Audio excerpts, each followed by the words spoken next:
नमस्कार मित्रांनो, सिनेमा मंत्री 24 चॅनलमध्ये तुमच्या सगळ्यांचं स्वागत आहे। आता थांबायचं नाही हा नवीन मराठी चित्रपट मी बघून आलेलो आहे।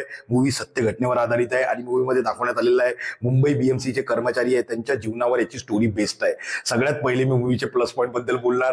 डायरेक्टर शिवराज वायचळ यांचे कौतुक मी करणार की त्यांनी एक टेक्निकली ब्रिलियंट मराठी फिल्म बनवलेली आहे। बऱ्याच दिवसानंतर ना cinematography, editing, colour grading, technically ही फिल्म खूप चांगली वाटते आणि व्हिज्युअली सुद्धा ना बघायला चांगलं वाटते। कॅमेरा अँगल्स जे घेतलेले आहेत आणि फिल्मच्या स्टार्टिंग फ्रेम पासूनच तुम्ही फिल्म सोबत कनेक्ट होता। आणि सगळ्यात चांगलं त्यांनी जे केलेलं आहे ना कॅरेक्टर डेव्हलपमेंट आणि वर्ल्ड एस्टॅब्लिशमेंट, सगळेच कॅरेक्टर तुम्हाला फिल्मचे आठवणीत राहणार, तुम्ही कोणालाच विसरू शकणार नाही। कारण की प्रत्येकाला प्रॉपरली त्यांनी टाइम दिलेला आहे। असं नाही की फक्त सिद्धार्थ जाधव आहे, भरत जाधव आहे तर त्यांनाच महत्व दिलेलं आहे।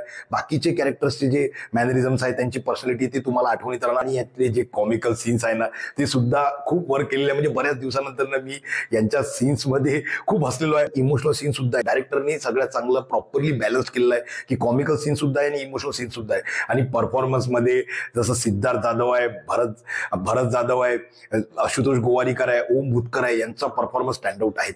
त्यांच्या सीनच्या बद्दल बोललं तर भरत जाधव यांना बऱ्याच दिवसानंतर ना बघायला खूप चांगलं वाटलं।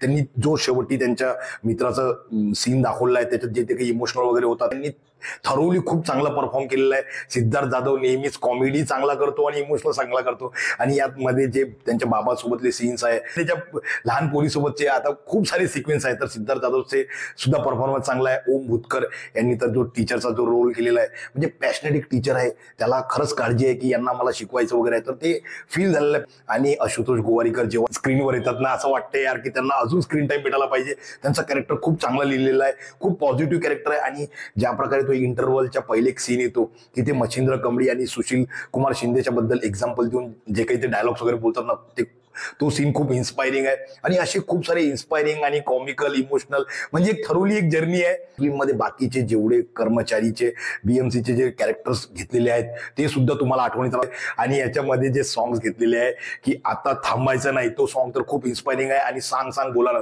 त्याचं पिक्चरेशन खूप चांगलेलं आहे, त्याच्यासोबत ना स्टोरी सुद्धा पुढे जात राहते, हे मला त्या गाण्याचं सगळ्यात चांगलं वाटलं। त्याच्यासोबत प्रोडक्शन क्वालिटी सुद्धा यावेळी खूप चांगली आहे।